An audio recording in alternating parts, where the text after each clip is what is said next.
2024 সালের জানুয়ারি মাস।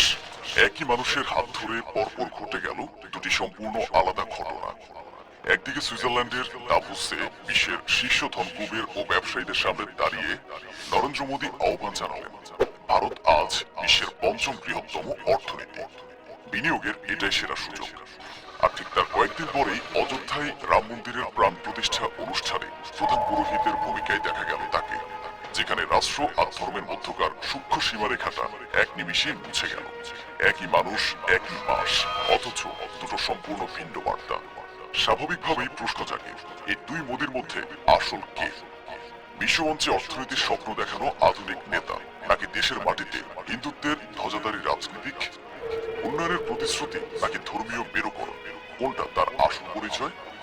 এই ধাঁধার উত্তর খুঁজতে গেলে একটু গভীরে তাকাতে হবে। আসলে এই দুটো রূপ আলাদা কিছু নয়, বরং এটাই তার রাজনীতির সবচেয়ে বড় কৌশল। বিন্দুর আজকের পর্বে আমরা মোদী সরকারের সেই দ্বিমুখী কিন্তু সমান্তরাল রাজনৈতিক কৌশলটাই সহজ ভাষায় বোঝার চেষ্টা করব।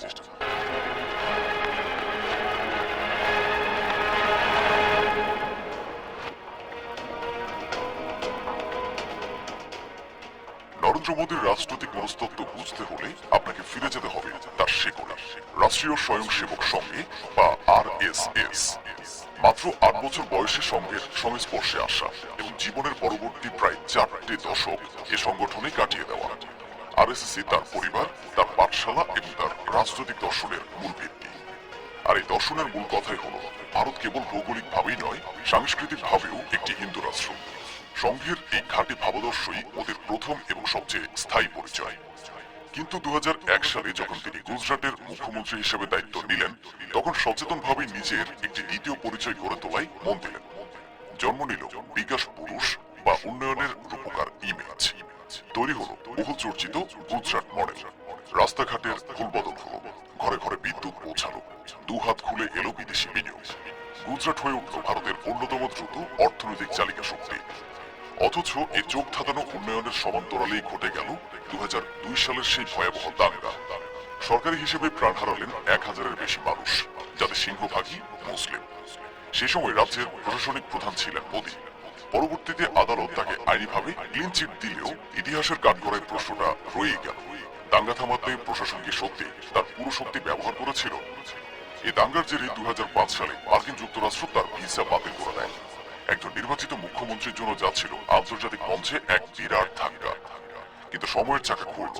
2014 সালে এক বিশাল নির্বাচনী ম্যান্ডেট নিয়ে তিনি ভারতের প্রধানমন্ত্রী হিসেবে দিল্লির মসনদে বসলেন। আর ঠিক সেই মুহূর্ত থেকে সমীকরণটাও বদলে গেল।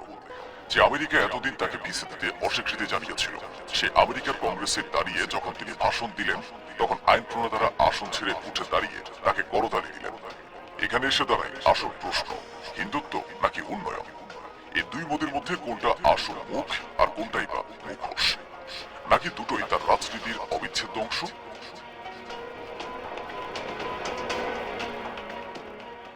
2014 সালে নরেন্দ্র মোদী যখন দিল্লির ক্ষমতায় আসেন, তখন তার সবচেয়ে বড় স্লোগান ছিল আছে দিন আয়। প্রতি বছর 2 কোটি নতুন চাকরি, মূল্যস্ফীতি নিয়ন্ত্রণ আর দেশ জুড়ে অভাবনীয় অর্থনৈতিক জোয়ারের প্রতিশ্রুতি দিয়েছিলেন তিনি। আজ 1 দশকের বেশি সময় পেরিয়ে এসে সেই প্রতিশ্রুতির খতিয়ান মেলানো জরুরি। মোদীর আমলে অর্থনীতির যা কিছু ইতিবাচক অর্জন, তা অস্বীকার করার কোনো উপায় নেই। 2014 সালে ভারত যেখানে ছিল বিশ্বের 10ম বৃহত্তম অর্থনীতি, আজ তা 5ম স্থানে এসে দাঁড়িয়েছে। প্রযুক্তিগত ক্ষেত্রে ঘটেছে এক নীরব বিপ্লব। ইউপিআই পেমেন্ট সিস্টেমের কল্যাণে আজ ফুটপাতের একজন সবজি বিক্রেতাও অনায়াসে কিউআর কোডে টাকা নিচ্ছে না, যা আজ বিশ্বের অন্যতম সফল রিয়েল টাইম পেমেন্ট নেটওয়ার্ক। এছাড়া দেশ জুড়ে জাতীয় মহাসড়ক, অত্যাধুনিক বিমানবন্দর আর মেট্রো রেলের মতো অবকাঠামোগত উন্নয়ন দৃশ্যমান। আধার কার্ড এবং জনধন অ্যাকাউন্টের মেলবন্ধনে সরকারি ভাতার টাকা সরাসরি দরিদ্র মানুষের ব্যাংকে পৌঁছে যাচ্ছে। ফলে মাঝখান থেকে দালাল চক্র বা দুর্নীতির সুযোগ অনেকটাই কমেছে। কিন্তু এই উজ্জ্বল মুদ্রার এক অন্ধকার পিঠও রয়েছে। প্রতি বছর 2 কোটি কর্মসংস্থানের সেই চটকদার প্রতিশ্রুতি আজ কুরকুরের মতো কমে গেছে। শিক্ষিত তরুণদের মধ্যে বেকারত্বের হার অত্যন্ত আশঙ্কাজনক। কয়েক হাজার চতুর্থ শ্রেণীর সরকারি পদের জন্য লাখ লাখ উচ্চশিক্ষিত প্রার্থীর লাইনে দাঁড়ানোর দৃশ্য এখন ভারতের নিত্য নৈমিত্তিক ঘটনা। 2016 সালের আকস্মিক নোটবন্দি দেশের ক্ষুদ্র ব্যবসা ও অসাংগঠনিক খাতের কোমর ভেঙে দিয়েছিল, যা আজও পুরোপুরি সামলে ওঠা সম্ভব হয়নি। অন্যদিকে 2020-21 সালে বিতর্কিত কৃষি আইনের বিরুদ্ধে কৃষকরা মাসের পর মাস দিল্লির সীমানায় অকুতোভয় আন্দোলন চালিয়ে গেছেন, যার জেরে শেষ পর্যন্ত মোদী সরকারকে পিছু হটে 3টি আইনই প্রত্যাহার করতে হয়। সবচেয়ে বড় সংকট তৈরি হয়েছে চরম আয় বৈষম্যে। আন্তর্জাতিক সংস্থা অক্সফাম এর বিভিন্ন রিপোর্ট বারবার আঙুল দিয়ে দেখিয়ে দিচ্ছে যে ভারতের মোট সম্পদের সিংহভাগই জমা হচ্ছে মাত্র 1% অতি ধনীর পকেটে। ভারতের জিডিপি বাড়ছে, এটা গাণিতিক সত্য, কিন্তু জিডিপি হলো একটি গড় হিসাব যা ভেতরের কঙ্কালসার বৈষম্যকে আড়াল করে রাখে। কর্পোরেট ভারত, প্রযুক্তি খাত আর উচ্চ মধ্যবিত্তের জীবনযাত্রার মান নিঃসন্দেহে উন্নত হয়েছে, কিন্তু অসংগঠনিক খাতের দিনমজুর, প্রান্তিক চাষী আর সাধারণ শ্রমজীবী মানুষের জন্য সেই কাঙ্ক্ষিত আছে দিন আজও অধরে রয়ে গেছে।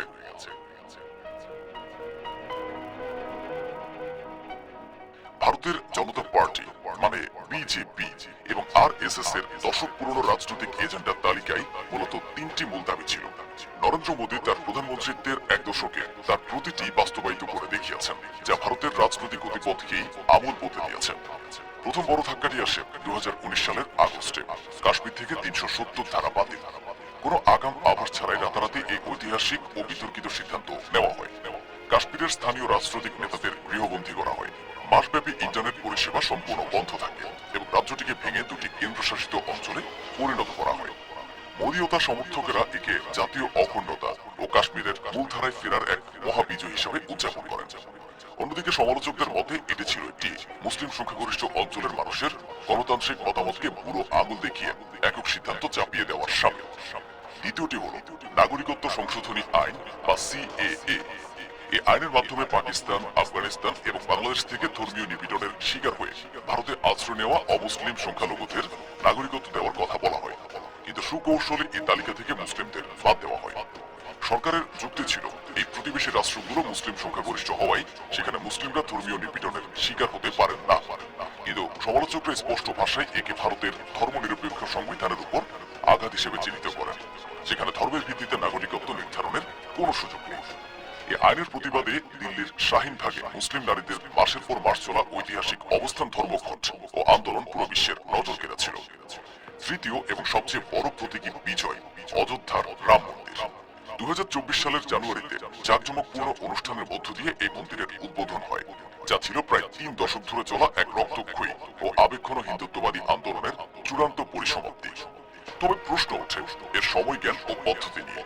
লোকসভা নির্বাচনের ঠিক কয়েক মাস আগে এই উদ্বোধন এবং একজন প্রধানমন্ত্রীর সেখানে প্রধান পুরোহিতের ভূমিকায় অবতীর্ণ হওয়া রাষ্ট্র ধর্মের মধ্যকার চিরাচরিত দেওয়ালটাকে ঘুরিয়ে দেয়। এই 3টি বড় সিদ্ধান্তের নেপথ্যে একটি অত্যন্ত সুস্পষ্ট যোগসূত্র রয়েছে। প্রতিটি সিদ্ধান্তই একদিকে যেমন হিন্দু জাতীয়তাবাদের দীর্ঘদিনের আকাঙ্ক্ষা পূরণ করেছে, ঠিক তেমনি অন্যদিকে দেশের বৃহত্তম সংখ্যালঘু অর্থাৎ মুসলিম সম্প্রদায়ের কাছে এক অলিখিত কিন্তু জোরালো বার্তা পৌঁছে দিয়েছে। এই নতুন রাজনৈতিক ব্যবস্থার অগ্রাধিকার তালিকায় মুসলমানদের অবস্থান আর আগের মতো নেই।